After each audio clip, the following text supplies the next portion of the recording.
우리가 세상을 살아가면서 어려움이 참으로 없을 수 없다는 것을 깨닫습니다. 이 짧은 세월을 살아오면서도 우리는 여러 번 위기와 어려운 순간에 처했던 경험이 있습니다. 그런데 지나고 보면 그 어려운 위기와 순간마다 대비를 하면 얼마든지 그 피해를 줄일 수 있고, 그리고 그 위기를 잘 극복할 수 있다는 것을 깨닫게 됩니다. 오늘 이 스바냐서는 요시야 왕 때 이 스바냐가 활동하며 전했던 말씀입니다. 그런데 이 요시야 왕 때는 앞서서 여러 번 말씀드렸지만 이 유다가 망하기 직전입니다. 약 20년의 시간이 아직 남아있기는 하지만 곧 유다가 망하기 임박하기 바로 직전인데요. 그때 스바냐는 하나님께 그 묵시를 받고 나서 그러면 이제 유다가 무엇을 할 것이냐, 어떻게 할 것이냐를 말씀을 전한 선지자가 스바냐입니다. 이렇게 스바냐가 이 유다의 운명이 얼마 남지 않은 것을 깨닫고 하나님께 받고 그것을 선포했을 때 가장 위험한 것은 유다 백성들이 그 말씀을 듣고 에이 설마 하는 것입니다. 여러분 지금 우크라이나의 전쟁이 아직도 계속되고 있는데요. 그 우크라이나의 그 주민들의 이야기를 들어보면 지금 엄청난 피난민들이 발생하지 않았습니까? 그들이 하나같이 하는 말이 뭐냐면 설마 있다. 설마 러시아가 21세기에 전쟁을 일으키겠나. 여러분 설마가 그리고 그렇게 하면서 아무 대비를 안 할 때 그때가 하나님의 백성에게도 가장 위험한 겁니다. 여러분 오늘 우리가 노아 시대 때도 보면 하나님이 분명히 명확하게 물로 심판하겠다는 사인을 줬어요. 물론 징조는 없죠. 그리고 언제가 될지 모릅니다. 그러나 분명한 것은 그날은 다가오고 있다는 것인데, 근데 그때 많은 사람들이 다 설마 하며 그냥 자기 생활에만 매몰되어 있었다는 거죠. 그러나 그 말을 조금이나마 귀담아 듣고 믿었던 이 노아는 그 시대의 사람들과 다른 방식으로 살았고, 그리고 그 남은 시간 동안에 그 방주를 준비해서 그 하나님의 말씀대로 그렇게 방주를 준비했더니 그 하나님의 그 심판의 날에 그 노아뿐만 아니라 가족들이 함께 구원받고 살 수 있었음을 우리가 보게 됩니다. 그런데 오늘 이 유다 백성들은 이렇게 스바냐가 약 20년의 기간이 우리에게 남았는데 우리가 이렇게 해야 된다 이야기를 하고 하나님의 말씀을 강하게 거칠게 전함에도 불구하고 믿지도 않다가 결국에는 바벨론이 침공한 그날에 속절없이 쓰러지고 마는 것을 보게 됩니다. 이런 모습들을 보면서 우리가 깨닫는 것이 뭐냐면 인간의 자존심과 고집이 얼마나 센지 모른다는 거예요. 그러니까 인간이 왜 그 인생을 허무하게 살고 인생이 왜 갈수록 무너져 내리느냐, 그 알량한 고집과 자존심 때문에 그래요. 하나님 앞에서 인간이 뭐라고 하나님의 그 말씀 한마디 겸손히 듣지 못하고 목을 세우고 고집 부리고 자존심 세우다가 그렇게 결국엔 영원한 나락으로 떨어지고 마는 거죠. 하나님은 우리가 절대로 영원한 나락, 지옥으로 떨어지길 원치 않으세요. 지금도 하나님이 계속해서 우리에게 말씀해 주시고 오늘도 이 땅에 교회가 있게 하시고 주의 종들이 있게 하시고 예배가 있게 하시고 기도가 있게 하시는 것은 그럼에도 불구하고 하나님이 지금 너희 영혼을 위해 준비하라는 것입니다. 아직 시간이 있을 때 대비하라. 자, 그러면 오늘 스바냐는 아직 시간이 남아있을 때 뭐하라고 말씀합니까? 1절 한번 다시 보겠습니다. 수치를 모르는 백성아 모일지어다 모일지어다 이렇게 말합니다. 그러니까 모여야 한다는 것입니다. 여러분, 술 취한 사람들의 특징이 뭐냐면 수치를 모른다는 거예요. 그래서 술 취한 사람은 막 술 꼬장도 심한데요. 어떤 사람은 뭐 우는 사람도 있고요. 어떤 사람은 옷을 다 벗어제끼는 사람도 있고, 어떤 사람은 막 시비 걸고 싸움질하는 사람도 있고요. 그러니까 이 술에 취한 사람은 수치를 몰라요. 그리고 또 욕심에 취한 사람도 수치를 모른다는 거예요. 여러분, 정상적이라면 자기의 어떤 잘못된 허물이 드러났을 때 부끄러움을 느끼고 수치심을 느끼는 것이, 그것이 사람의 하나님이 지으신 본래 모습이죠. 그런데 짐승은 수치를 느끼지 않아요. 부끄러움을 느끼지 않아요. 자기의 잘못이 드러나도 아무런 그런 창피함을 모르는 것이죠. 여러분, 사회가 도덕적으로 타락하면 타락할수록 나타나는 특징이 뭐냐면 사람들이 수치를 모르게 된다는 거예요. 수치를 모르게 돼요. 부끄러운 줄 몰라요. 그래서 오히려 사회가 타락할수록 비열한 사람들이 활보를 치는 거예요. 그래서 자기의 어떤 부끄러움과 수치가 나타나면 오히려 더 화를 내고 잡아떼고 억지를 부리는 것입니다. 왜 그러냐? 죄로 인해서 양심이 병들었기 때문입니다. 오늘날 수많은 사람들이 이 수치를 모른 채 살아갑니다. 죄에 취해서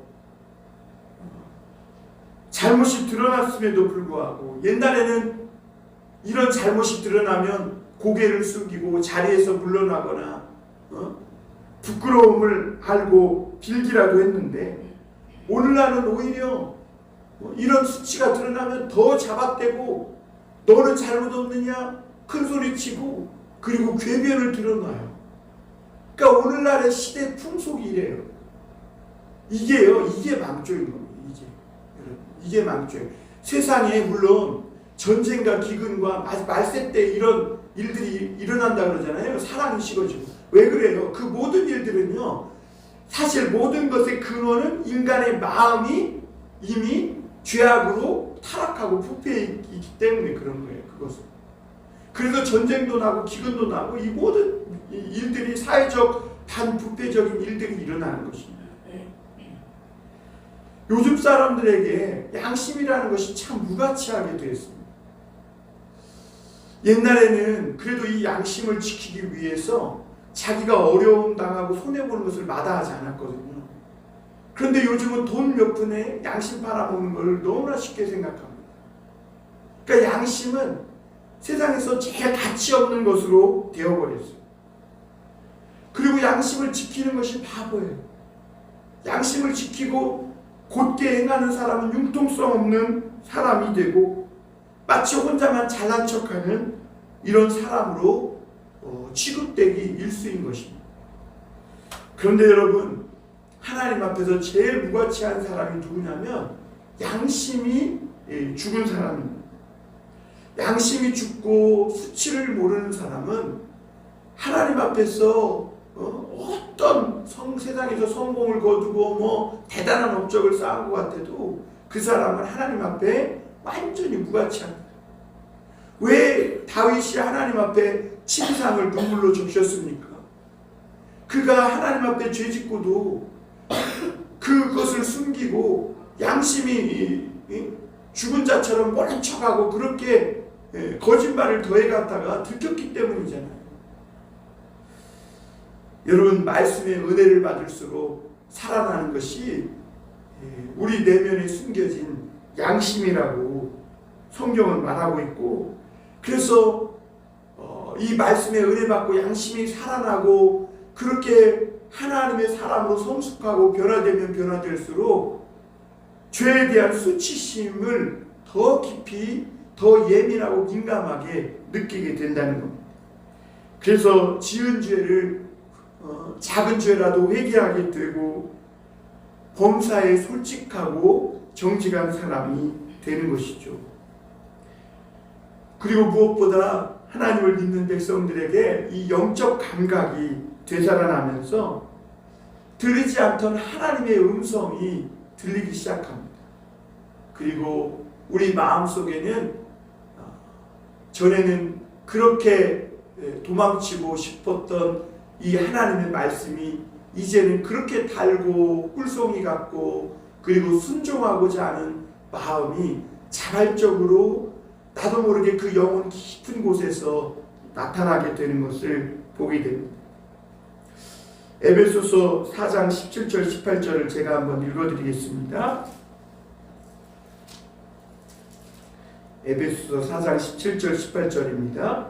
그러므로 내가 이것을 말하며 주 안에서 증언하노니 이제부터 너희는 이방인이 그 마음에 허망한 것으로 행함같이 행하지 말라. 그들의 총명이 어두워지고 그들 가운데 있는 무지함과 그들의 마음이 굳어짐으로 말미암아 하나님의 생명에서 떠나 있도다 그랬어요. 여러분, 이방인의 특징이 무엇입니까? 그의 총명이 어두워지고 무지하고 마음이 굳어짐으로 하나님의 생명에서 떠나 있다는 거예요. 여러분, 이방인은요 혈통적인 이방인을 얘기하는 게 아니죠. 성경에서 말하는 이방인은 아무리 유다 백성이라도 그들에게 총명이 어두워지고 마음이 굳어져서 하나님에게서 생명에서 떠나 있으면 그때부터 그들은 하나님과는 아무 관계없는 이방인이 되는 겁니다. 복음서에 보면 한 바리새인이 예수님을 식사에 초대합니다. 그런데 예수님을 식사에 초대해 놓고도 이 바리새인은 아무렇지도 않아요. 그 예수님을 초대했으면 예수님에 대해 뭔가 예수님을 앞에 놓고 자기의 어떠함을 느끼고 또 자기의 부끄러움과 수치를 느껴야 하는데 아무렇지도 않고 오히려 예수님께 밥 한 끼를 대접하면서도 거드름을 피우는 그런 모습을 볼 수가 있습니다. 그런데 그때 그 당시 죄인 취급을 받던 그 한 여인이 그 바리새인 시몬의 집에 들어와서 예수님 앞에 눈물을 흘리며 비싼 향유를 이 예수님의 머리에 붓고 그리고 머리카락으로 예수님의 발을 씻는 것을 볼 수가 있습니다.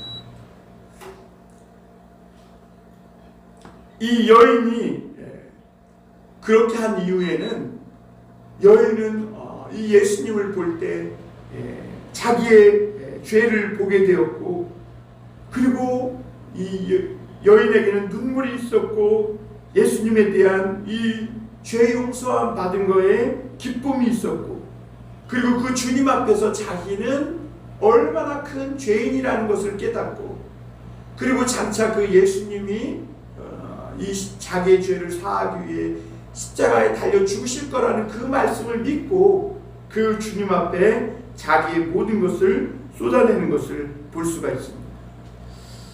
그때 예수님은 이 여인에게 따라 내 믿음이 너를 구원하였다 이렇게 말씀합니다. 여러분, 하나님 앞에 누가 가치 있는 사람인가? 이렇게 굳었던 마음이 녹아지고 감동이 있고 그렇게 영적으로 또 양심이 살아있는 이런 사람이 하나님 앞에 가치 있는 사람입니다. 그래서 스바냐는 오늘 유다 백성들에게 경고하기를 하나님의 명령하신 이 진노의 날이 오기 전에 우리가 해야 할 일은 하나님 앞에서 우리 스스로 가치를 높이는 일이라는 거예요. 가치를 높여야 된다는 거예요. 왜냐하면 지금 유다 백성은 너무 그 가치가 땅에 떨어져 있는 거예요. 다시 말하면 그 가치를 높이는 일은 하나님 앞에서 우리의 가치를 높이는 일은 우리가 알지 깨닫지 못했던 이 수치심 그리고 이 양심을 회복하는 일이에요. 그것이 오늘 하나님 앞에서 피조물인 우리가 우리 자신의 스스로의 가치를 높이는 거예요. 하나님을 떠나 죄를 짓고도 총명이 어두워지고 영적 감각으로 무뎌져서 죄를 지으면서도 수치도 모르고 뻔뻔하고 이렇게 하나님과 상관없이 사는 이런 사람은 하나님 앞에 정말 무가치한 것이죠. 그래서 여러분, 지금까지 허망한 것밖에 모르고 그렇게 하나님을 업신여기고 거짓되게 살아온 우리의 모든 죄악, 유다의 모든 죄악을 깨닫고 하나님 앞에 모여 우는 것이라고 스바냐는 말하고 있는 겁니다. 하나님의 백성은 아직 시간이 남아있을 때 그래서 하나님 앞에 나와야 하고 함께 모여야 합니다. 수치를 모르는 이 굳은 마음을 가지고 하나님 앞에 나와 우리 마음을 깨뜨리며 하나님이 은혜를 부어주시기를 기도하고 간구해야 합니다. 오늘 여기 보이면 모일지어다 모일지어다 계속해서 2번이나 반복해 말하고 있습니다. 이것은 끊임없이 모이라는 거예요. 계속해서 모이라는 거예요. 하나님과 나와의 이 깨어진 관계가 회복될 때까지. 자꾸 내 마음이 안 살아나. 내 마음이 자꾸 그냥 굳어져 있어. 무감각해. 그러면 포기하면 안 돼요.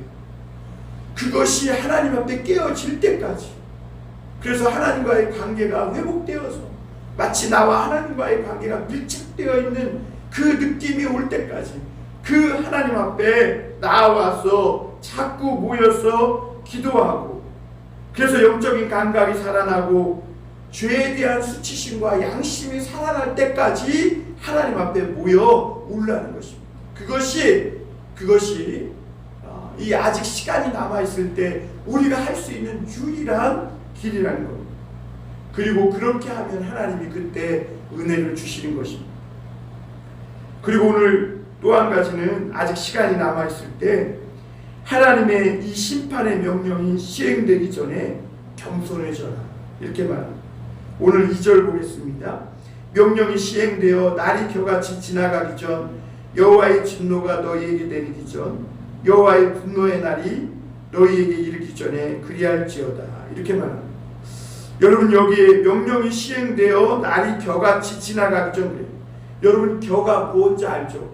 알맹이는 쑥 빠지고 껍데기만 남아서 약간 미풍만 불어도 훅 날아가는 것이 겨입니다. 그런데 우리의 날이 마치 그와 같다는 겁니다. 정말 작은 바람에도 속절없이 떠밀려가는 것이 우리의 세월이, 우리에게 남은 시간이고 세월들이라는 것이죠.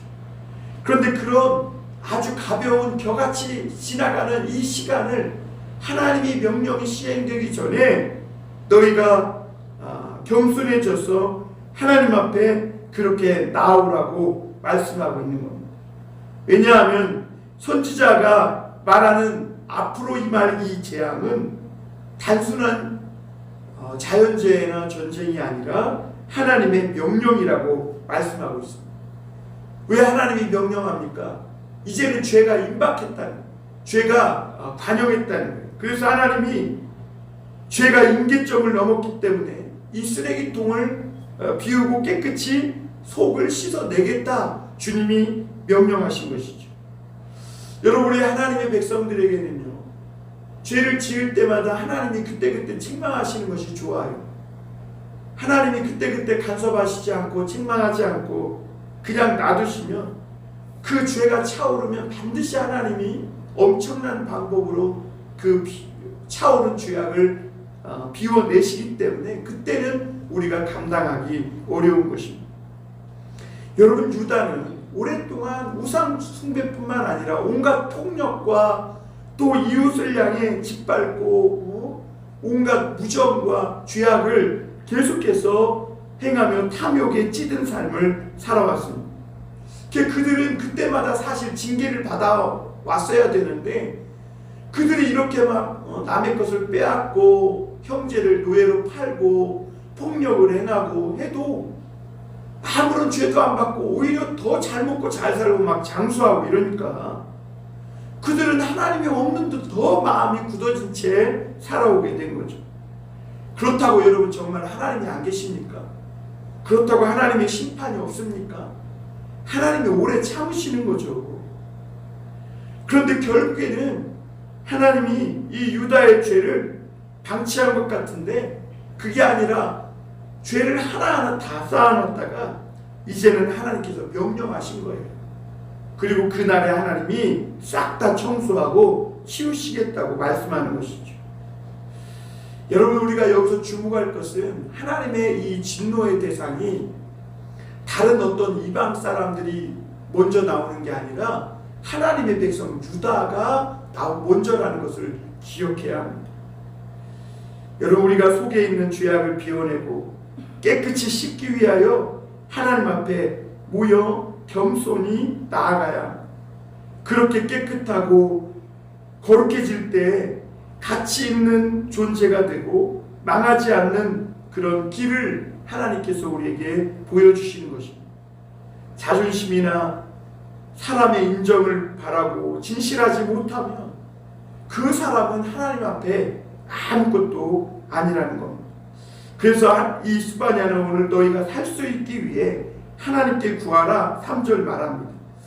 우리 3절 한번 같이 볼까요? 시작. 여호와의 규례를 지키는 세상의 모든 겸손한 자들아, 너희는 여호와를 찾으며 공의와 겸손을 구하라. 너희가 혹시 여호와의 분노의 날에 숨김을 얻으리라.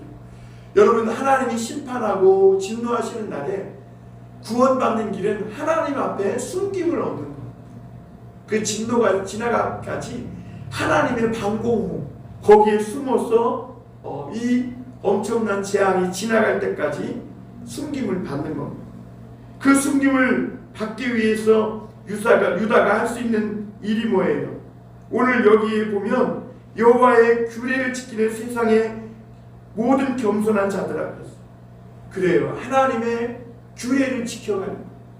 오늘 시간이 있을 때, 우리가 아직 시간이 남아있을 때, 지금까지는 하나님의 말씀과 규례를 따라 살아오지 못했지만 지금 이 시간, 이 말씀을 듣는 이 순간부터 내가 아직 시간이 남아있을 때 하나님의 규례와 말씀을 따라 살아가야 되겠다. 하나님의 말씀은 정미하여 내 영혼을 속생케 한다 그랬거든요.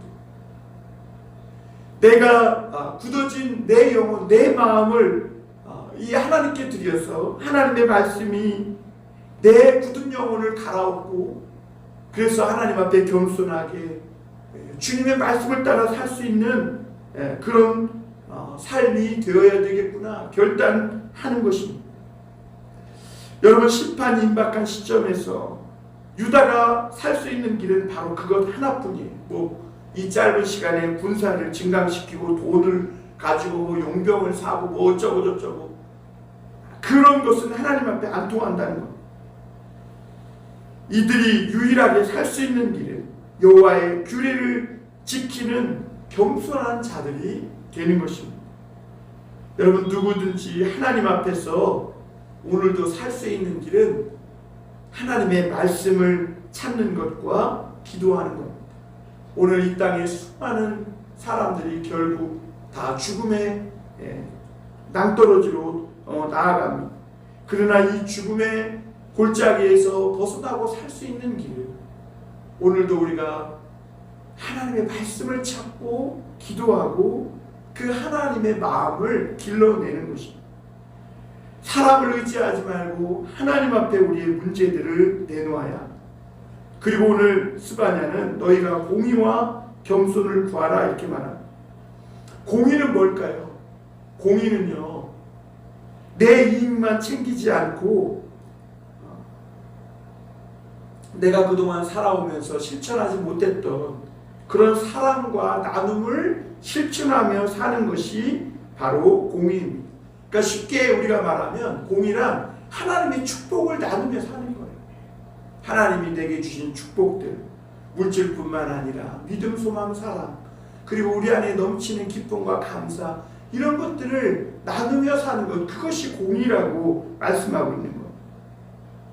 그리고 하나님 앞에 나는 아무것도 능력이 없고 하나님 앞에 부족한 죄인이고 티끌일 뿐이라고 겸손히 인정하는 것, 그것이 살아나는 길이라는 것입니다.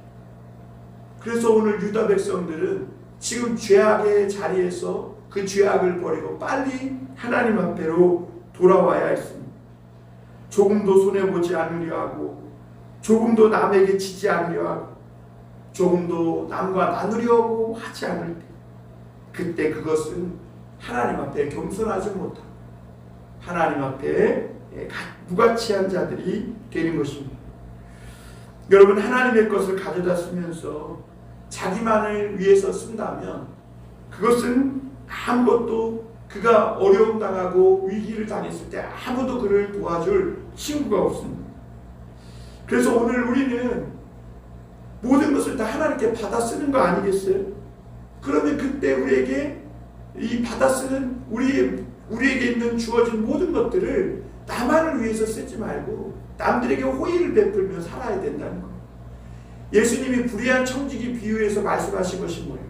그 불의한 청지기가 자기에게 어느 날 주인이 이제 화가 닥칠 것을 알고 주인의 제사를 갖다가 막 호의를 베푸니까 주인에 대한 평가가 높아지고 위상이 높아진 거죠.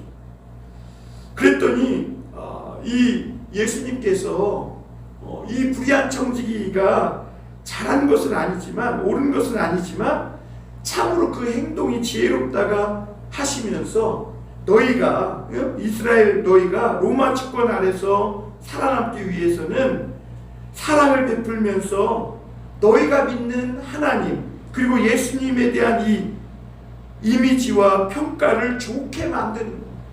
그것이 너희가 험악한 세상에서 살아남는 길이라고 말씀해주고 있는 것입니다. 그런데 여러분, 놀라운 사실은 예수님의 이 엄청난 가르침에도 불구하고 유대인들이 더 탐욕스러워졌고 그리고 그들은 자기들만 기득권을 가지고 자기들만 모든 것을 다 차지하려고 하는 이 욕심에 사로잡혀 살다가 결국엔 무너지고 말았다는 겁니다. 마지막으로 오늘 한 가지 더 보면 블레셋의 멸망과 유다의 회복입니다. 오늘 4절에서 5절에 보면 블레셋의 네 도시가 나오는데요. 원래 블레셋은 5도시가 합쳐져서 구성된 나라입니다. 그런데 오늘 여기에 네 도시만 나오는 것은 한 도시는 이미 망했기 때문에 가드는 이미 망했기 때문에 여기에 나오지 않는 것을 보게 됩니다. 하나님은 하나님의 백성들이 이렇게 하나님의 징계를 받았다면 이웃나라 블레셋도 같이 심판을 당하고 망할 것이라고 말합니다. 왜냐하면 블레셋은 오랫동안 이스라엘의 가시 역할을 해왔기 때문입니다.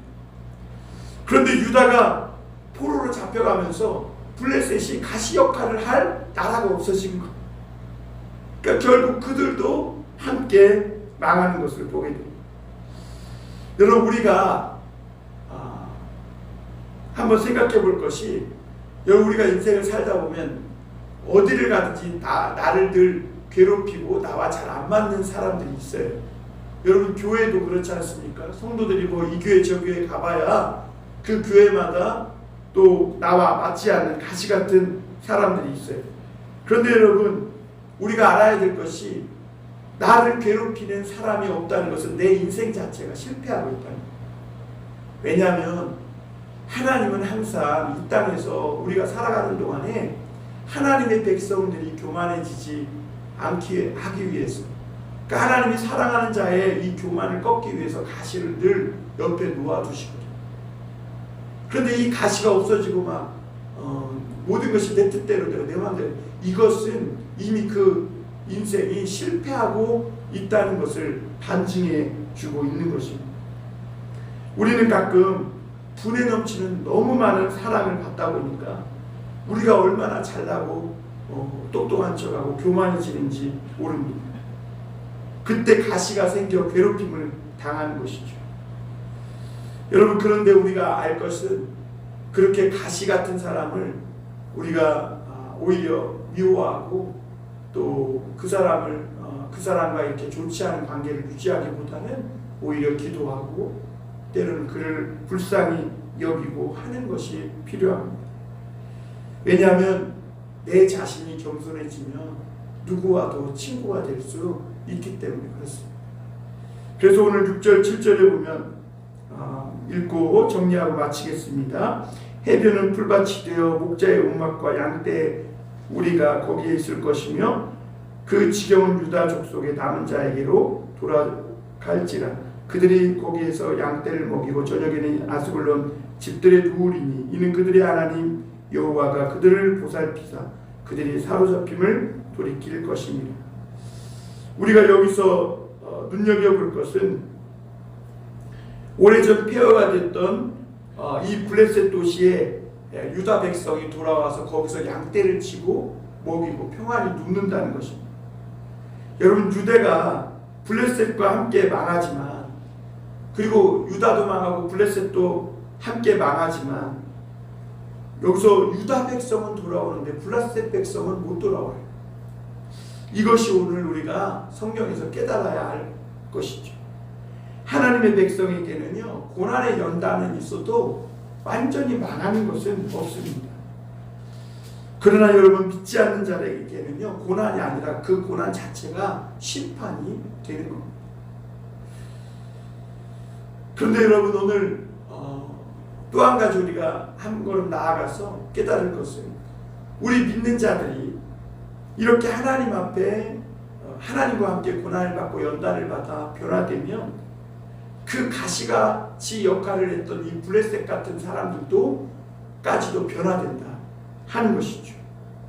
그동안 유다 사람들을 미워해도 할 수 없었던 그 블레셋 사람들에게 하나님이 주신 이 연단과 고난을 통과한 이 사람들을 통해 그들도 변화를 받고 그들도 하나님의 백성으로 들어올 수 있는 기회의 문이 열리게 되는 것입니다. 여러분, 우리에게 중요한 것은 오늘 아직 시간이 남아있을 때 우리가 양심의 가치를 되찾고 내 자신의 가치를 되찾는 것이 중요하다는 것. 이러기 위해서는 우리가 하나님 앞에 모여야 된다. 수치를 모르죠. 우리가 뻔뻔하죠. 우리의 마음과 총명이 굳어지고 어두워졌습니다. 그러나 그러기 때문에 더 모여야 합니다. 하나님 앞에 모이기 싫고 기도하기 싫고 내 총명과 마음이 굳어지고 어두워져서 자꾸 하나님 앞에 나오기 싫을 때 수치를 모르는 백성처럼 그렇게 뻔뻔한 내 자신을 가지고 하나님 앞에 나아와 내 인생의 답을 찾고 내 부족함을 인정하면서 하나님께서 어떤 재앙과 위기 가운데에서도 살 길을 열어주시고 고난과 연단의 그 계획까지도 바꿔주실 수 있도록 하나님 앞에 기도하는 우리가 되어야 될 줄 믿습니다. 사랑하는 성도 여러분, 하나님은 오늘도 우리에게 아직 시간을 주고 계십니다. 겨와 같이 훅 불면 날아가는 이 짧은 시간 동안 우리가 하나님 앞에 우리 자신의 가치를 끌어올려서 수치와 양심을 회복시키고 그리고 하나님 앞에 엎드려 기도합니다. 정말 하나님께서 우리의 이런 기도를 들으시고 응답해 주시는 그날이 속히 오도록, 그래서 하나님과의 관계가 회복되고 온전해질 때까지 그렇게 하나님 앞에 나아가 기도할 수 있는 저와 여러분이 다 되시기를 주님의 이름으로 축원합니다.